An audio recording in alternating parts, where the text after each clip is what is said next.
in your sight. Please hear my heart. Okay, so I think we should just start now. The other people will join us while we go on. I want to welcome everybody. Thank you all for joining. Thank you all for keeping to time, because like it was immediately I started the class and the Zoom meeting rather, I saw that everybody was already, ready to join us and all that. That's great. It shows that we really want to learn. And like I was telling someone that the way it is these days, raising children these days, raising whether preteens, teens, or even children generally these days, it's a lot of work, a lot of work. So we have to learn. We didn't learn parenting from heaven. We're just here. God gave us children, and we have to learn what is required of us to effectively raise these children. So I want to say that it's going to be a great time today. Now, I decided to talk on guiding your teens and preteens against social vices. And that's because there's been a whole lot happening. I know if I ask if I ask any of us to share with us what we have probably seen or heard about someone or something, we will have stories to tell about different children, maybe experiences that they've had and all that. So, but I just want to share with us basically how we can help our own children. We don't want our children to fall victim. We don't want them to be negative example. Okay. So these are basic things that we can do to help our children stand out and not be a victim of social vices. So let me explain what social vices are actually. So social vices are deviant behavior such as illicit sex, drug addiction, immoral behavior, gambling, smoking, rape, prostitution, and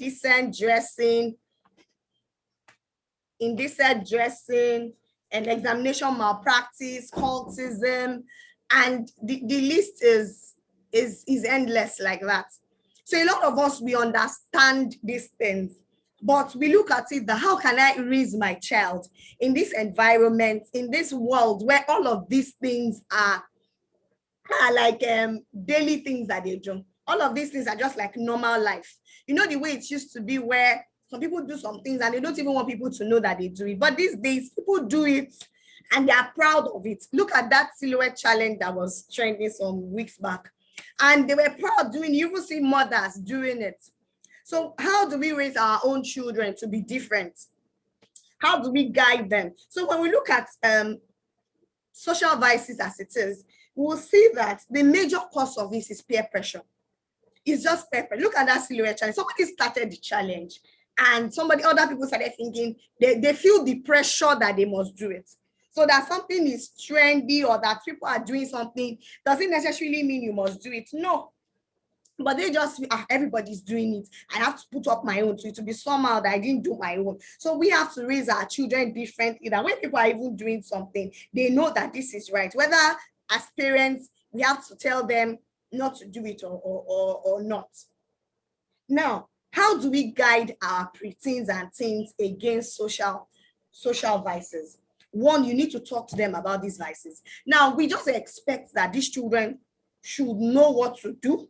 We expect that they should know what to do. We expect them to just behave right. They can't just do it.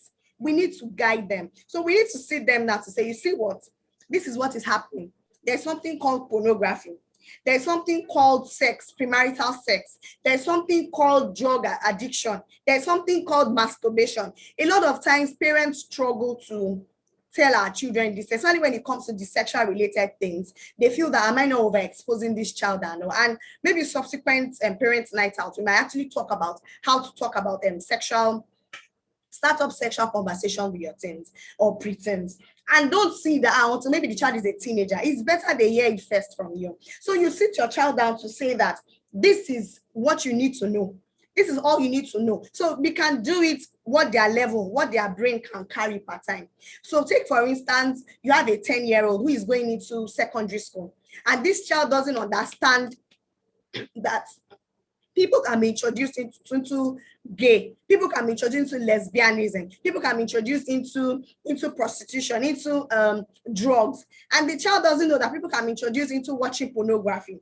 The child doesn't know anything. So this child, imagine now, let me take it, for example, a family, Christian family. You are raising your child well, perfectly. The child is doing well, is a Christian home, well-behaved boy or girl. And then that child gets to school. That child believes that everybody will be like him or her. Like everybody is being raised from the same family. Meanwhile, we have different family structure. There are some families where both the father, the mother, they smoke. They take alcohol, they take drugs, they take shisha, and they introduce it to their children. And they feel comfortable with it, that there's nothing wrong. I can actually do it. There's nothing wrong. So imagine your child going to school and then meeting such a child from that kind of parent. And that your own child is saying, no, my mom said it's not right. My dad told me it's not right. Don't do this. And the boy is saying, no, in my own family, both father, mother, all of us, we take alcohol. We watch pornography with my dad, and it's okay, it's nice. So your child begins to feel, they now begin to tell the child that it's your mommy that is just dulling you. There's a better life here. So the child begins to feel, so is it just a mommy that is just being wicked? But if you sit your child down to say, see, everybody in this world, they are not like you. Other teenagers are not like you. They might not share the same values. They might not share the same beliefs or the same religious beliefs or whatever family values that you have. So you let them understand that you will get to school, you will meet people who will behave contrary to what you are doing. You will meet people who will think differently, who will feel that having sex is okay. So you consciously need to tell your child that, so that when the child gets to school, now knows, okay, some other people will be doing these things. Oh, it's not right. So what am I supposed to do? My duty is to now take my stand and say, I'm not joining this.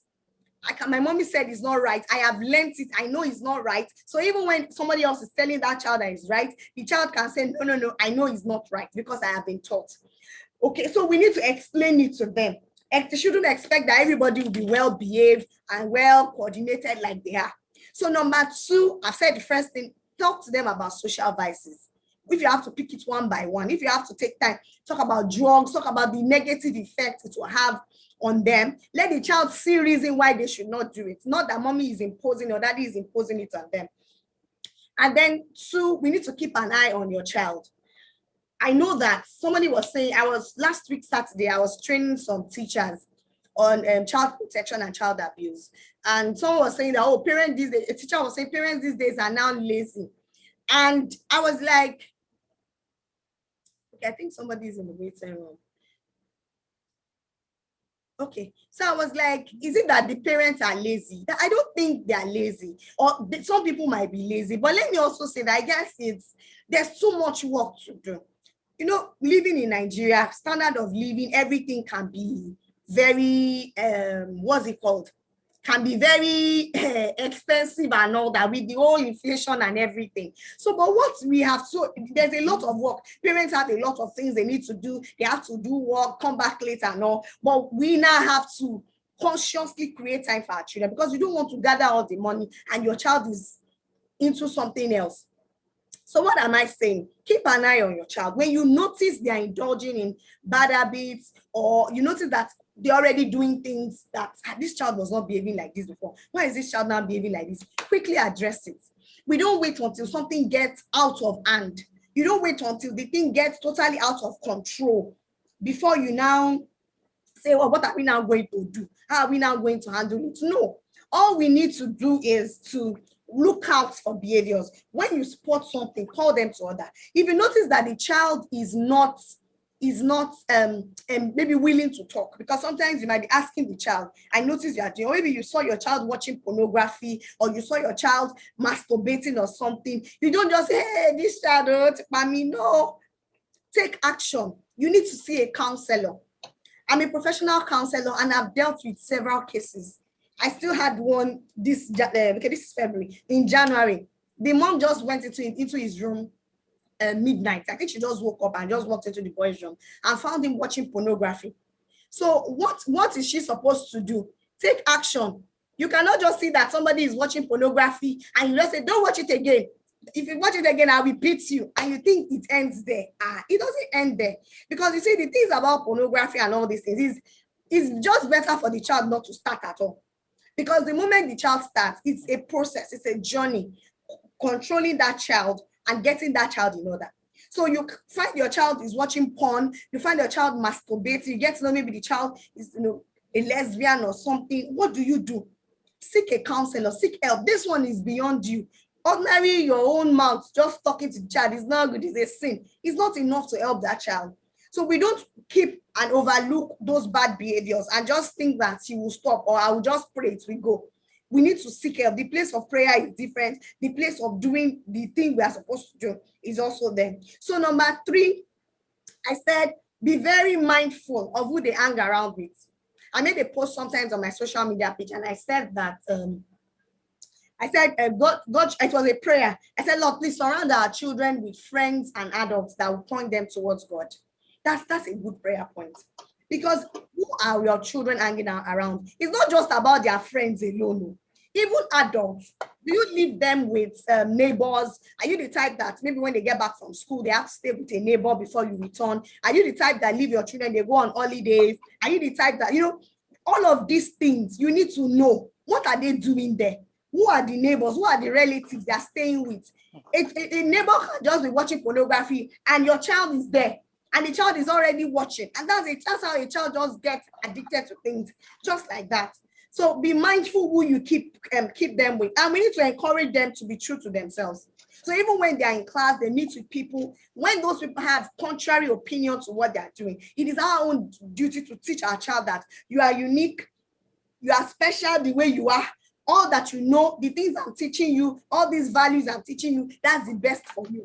So even if they have contrary opinion, let that child understand that I'm just perfect like this. The way my mom or my parents have raised me and taught me to behave is just fine. I don't have to be forced or pressured into behaving the way they are behaving, even when it is wrong. So I said, first, talk to them about social vices. 2, keep an eye on their behavior. 3, be mindful. Be mindful where you keep your children. If you have nannies or you have maids or you have help, ask questions. Did anybody touch your private parts? I'm not saying you should be asking every day, but let the child understand that private part is private part. It's for me. I tell my kids, even my almost 3-year-old baby knows that nobody should touch it. It's your own. I have my own, you have your own. So for no reason should you come and touch my own. If you touch my own, there's a problem. Everybody touch, go and stay with your own.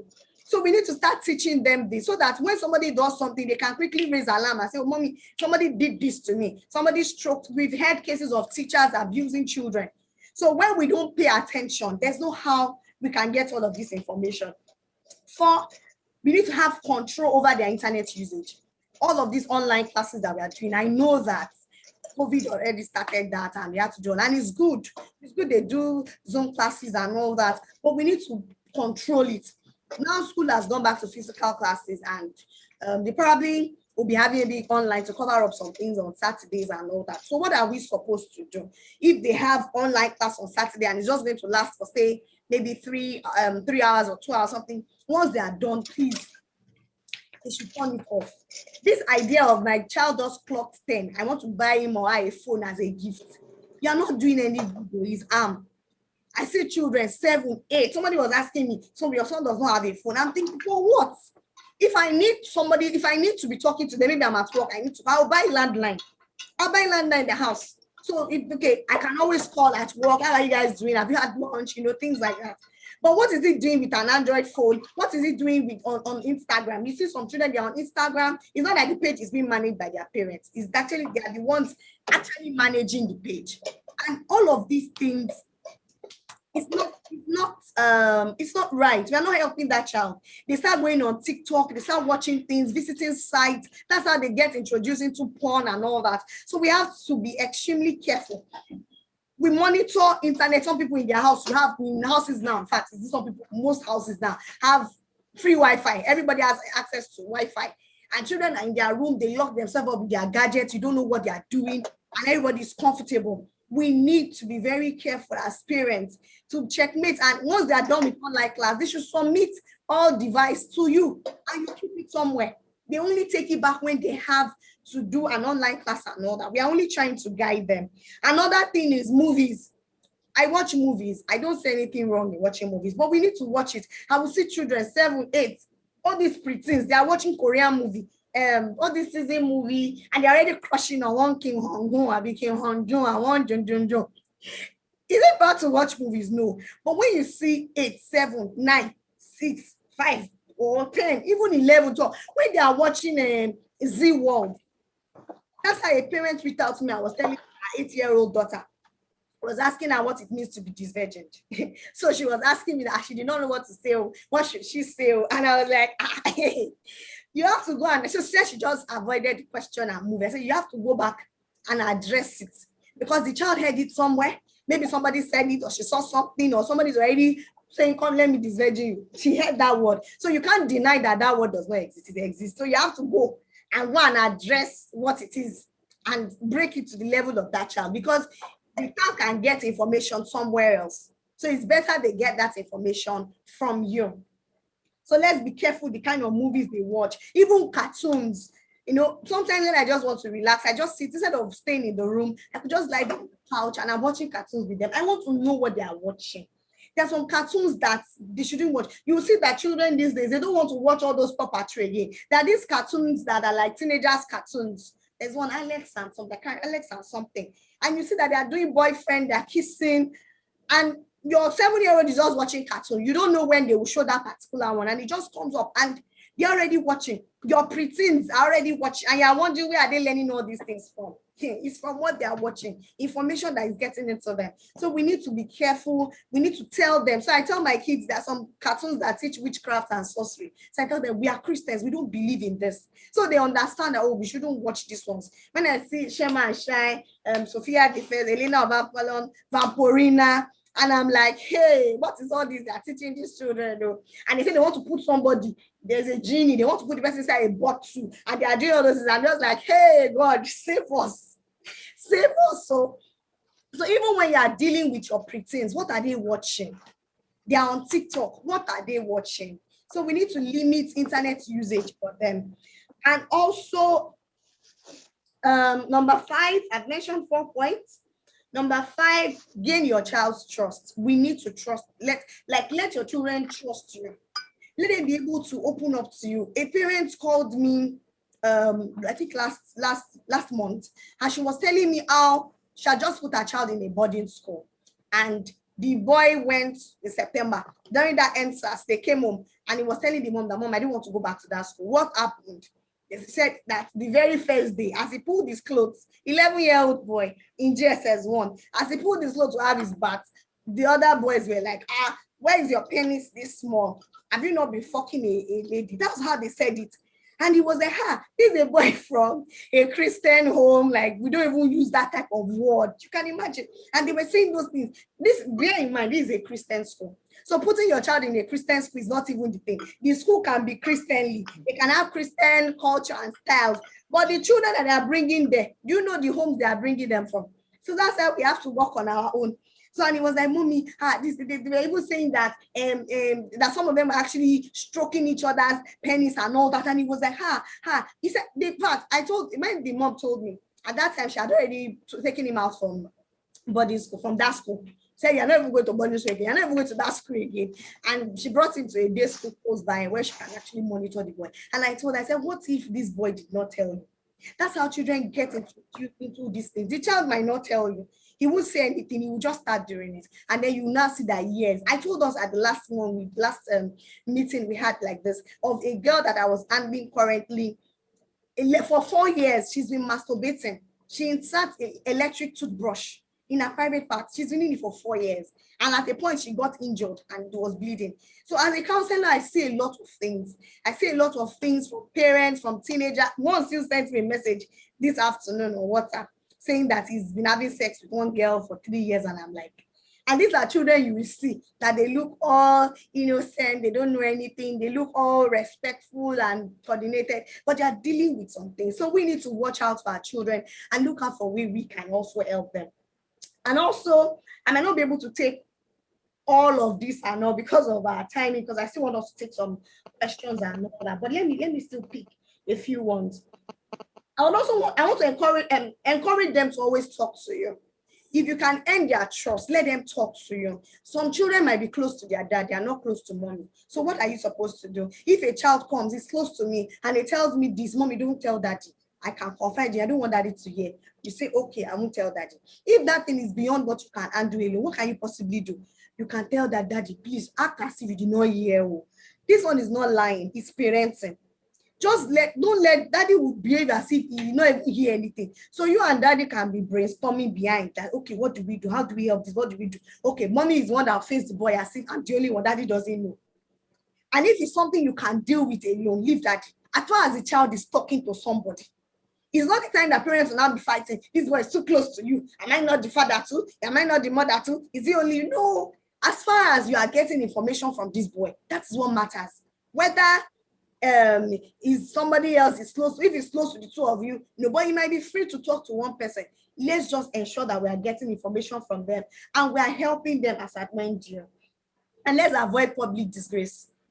Like I told you about a parent who booked a counseling session for her son. She caught the boy watching pornography in the middle of the night. And I told her, I said, these things that we have said here, when I was done with my session, I gave her a report and I told her, I said, please, don't tell anybody. I don't want you to go and call your closest sister or your closest friend and say, hey, one more, you see what this my son did? And we start discussing. Then that auntie will just come to you and say, hey, you come here. They told me you were watching pornography yesterday. What came up? That child will never say anything to you again. If I'm that kind of child, if I tell you something and I hear it from somebody else, if I've been telling you 10, even if you beg me and say it's mistake, you will not do it again. If I've been telling you 10, maybe I'll start telling you 3. If it's me, that's what I will do. So what am I saying? If they have trust and so much believe in us, our duty is to keep that trust. Don't break the trust so that we can keep getting informations from them.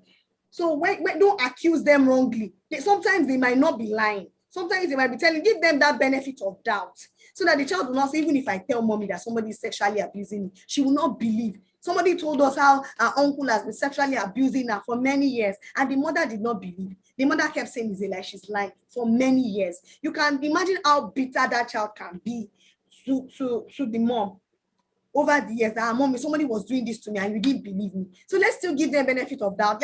Let's investigate and be sure that, okay, is it true? Is it not true? Let's find out. Let's not just say it's a lie, you're lying, John. No, it's not so. And like I also said, number 7, have sex conversations with them. I said maybe some another month or thereabout, we could have like a WhatsApp, maybe another Zoom meeting like this, and I'll tell us how we can start up sex conversation with our children. The society is speaking, their friends are speaking, neighbors are speaking, everybody is speaking different things. So you too, you must be speaking. And as a parent, our voice should be louder. They should be hearing our voice loud and clear in their ears. Not that the voice of the society or what friends are saying is the one that is ringing in their head. So even when they hear contrary things outside, what mommy and daddy have said is ringing. Another thing we can also do is we could get them a mentor. And in getting them a mentor, please, let's be very careful because there are so many people out there. There's a lot of wolves in sheep clothing now. We have to be very careful. And that's why we came up with a teens mentoring hub for preteens and teenagers. Where we had our class before I started this Zoom meeting now. So we have a WhatsApp class for them. Some days we go on Zoom, but majorly we have it on WhatsApp. And for most of not most, I think it's just very few of them that have access to phone.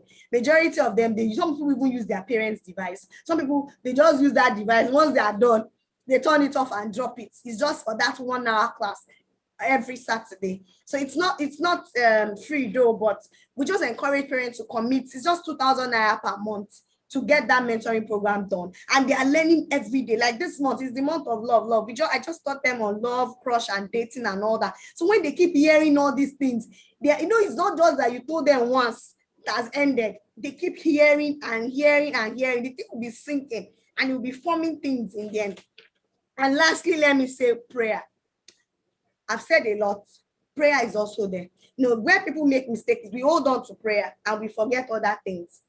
What we can do is, as we are praying, I know we are Christians here, as we are praying, we are also doing the needful. So the two will work together. God is doing his own, we are doing our own. And then we begin to see a perfect result. We will not leave prayer for this, and we will not leave this for prayer. We pray for our children. We had interceding for our children, I think last December, and we should have that subsequently, maybe as Instagram Live or Facebook Live. I'll definitely get in touch with us regarding that. So I would like to take questions quickly. This meeting is going to be ending now, but it's just a 40-minute meeting. I didn't want us to take it so long and all that because it's late into the night, and I just want to take questions, if I can get a few questions. And while I'm waiting for the questions, I'm going to drop my contact I'm typing it in the chat box now. So that's our WhatsApp number. So if you want us to, we have a WhatsApp group. I don't know where our parents went to today. I just sent them a reminder, but maybe they went to party. So, okay. I don't know, can we see, let me see. So do we have questions? I need to get feedback from us. Do we have questions? Okay, if you don't have questions, can you just say no, yes? Let me just hear like that.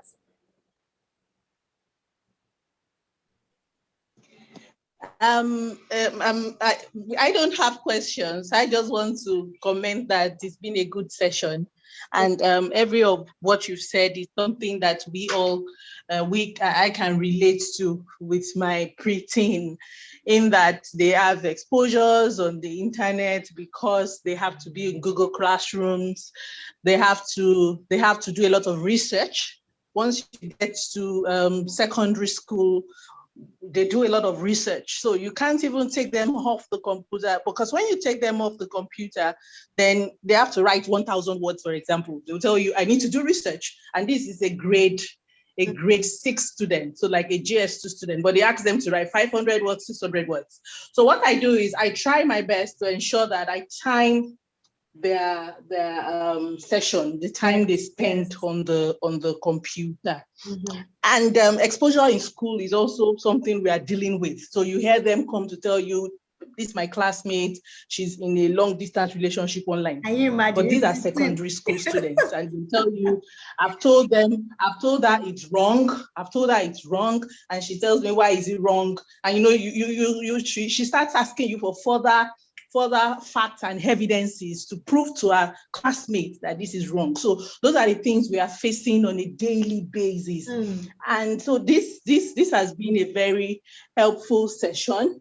And where I still struggle is in the area of ensuring that they don't go where they shouldn't go on the internet.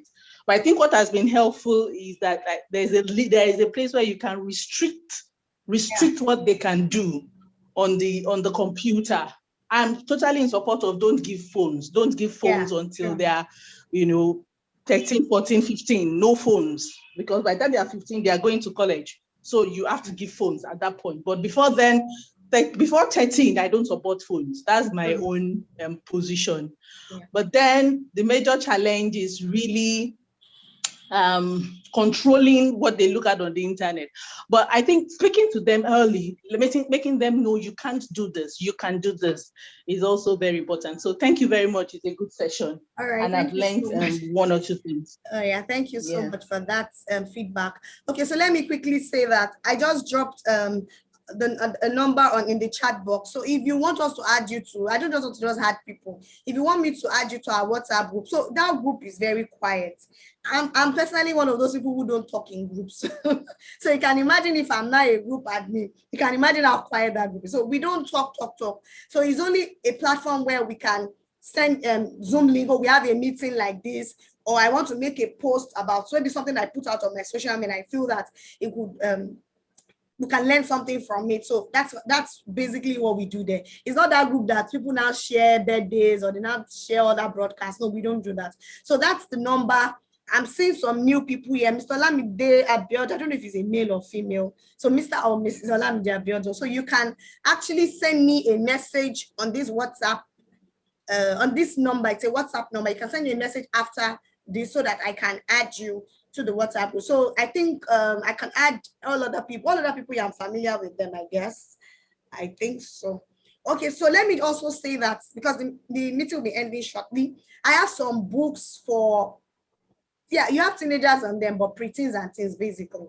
So this is teenager with a purpose. I don't know if you can see it clearly. This teenager with a purpose, this teenager with a difference, and this is teenager with a future. So these are great books that will really help your children grow and become better individuals, help them to thrive well in life. So we can start up this conversation with them, giving them this. I think teenager with a difference, one of them has the sex talk thing. So it could even guide you as a parent when you are trying to start up that sex conversation with them. You could use it as a guide. So it's just 8,000 naira each. So if you need it, you can also send a message to that WhatsApp group and you can start it up. So this is what I've been planning to do. If you also want to sign up your teens for the mentoring program, you can send a message and we'll send the link to you so you can fill the form and get started. And we also offer counseling services. I've said a whole lot today. You might have spotted or noticed some things about your children or something. Please don't keep it to yourself. Don't say, hey, let us cover. We don't want anybody to hear. You're not doing any good to that child and to yourself. And you don't want to keep things that will cause you pain in future. So what we just need to do is to take action now before it gets into what is beyond our control. It becomes a major problem. So that's basically it for today. I hope it has been a wonderful session. I would appreciate feedback. All these things that we have said, Mrs. Toriola, Mrs. Fatukasi, Mr. or Mrs. Olamide, Mrs. Zinot, Mrs. Adejumoye, please send me feedback on WhatsApp or text message. Just send me a feedback. Let's know how this has helped you, and so that we can know how we can get better with it. Hopefully we're able to do more together, but this is going to be like a monthly thing. So next, it's usually every third Saturday of the month. So hopefully next month we'll get something. But if you're on the WhatsApp, we might have just a little things that we can drop that would also help you. And if you have questions, you need to book session for yourself or for your children, please reach out to me. Let's not try to handle it alone. Getting a mentor, a counselor for your child does not mean you have failed as a parent. No, it's just so that you will not fail. That's why you are doing, because you can't do it alone. It's a journey you can't walk alone. Parenting is a journey we cannot walk alone. I'm also a parent of 3, so we are working together for this. Okay, someone is saying thank you so much. It has been a wonderful session. So please send that feedback to me on WhatsApp. Okay, so thank you so much for joining. Thank you so much. I really appreciate everyone. So hoping to see you all at our next meeting. Yes, so we have officially come to the end of this meeting. Thank you so much. I really appreciate everyone for taking out time to join us. So I will try to send the recorded, the meeting is being recorded. I'll try to send it to our WhatsApp group so you can play again, maybe to for your spouse, or you might want to share with people to hear and see what you are benefiting from. Because when their children too is better, your child is better, because the two of them will play together. So when we are all raising good children together and everybody is playing together, iron sharpens iron, then nobody is influencing somebody negatively. They are helping each other. So thank you all very much. I truly appreciate you. Thank you very much. Thank you. Thank you. Bye. Thank you. Thank you too. Bye.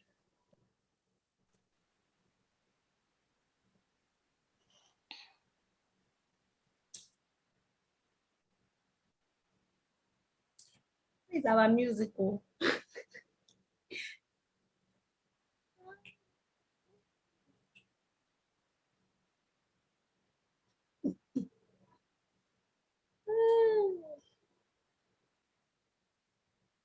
Okay, so since you guys have refused to leave, I think I'm going to end the meeting now so that I can save this. Thank you so much, so much. Thank you.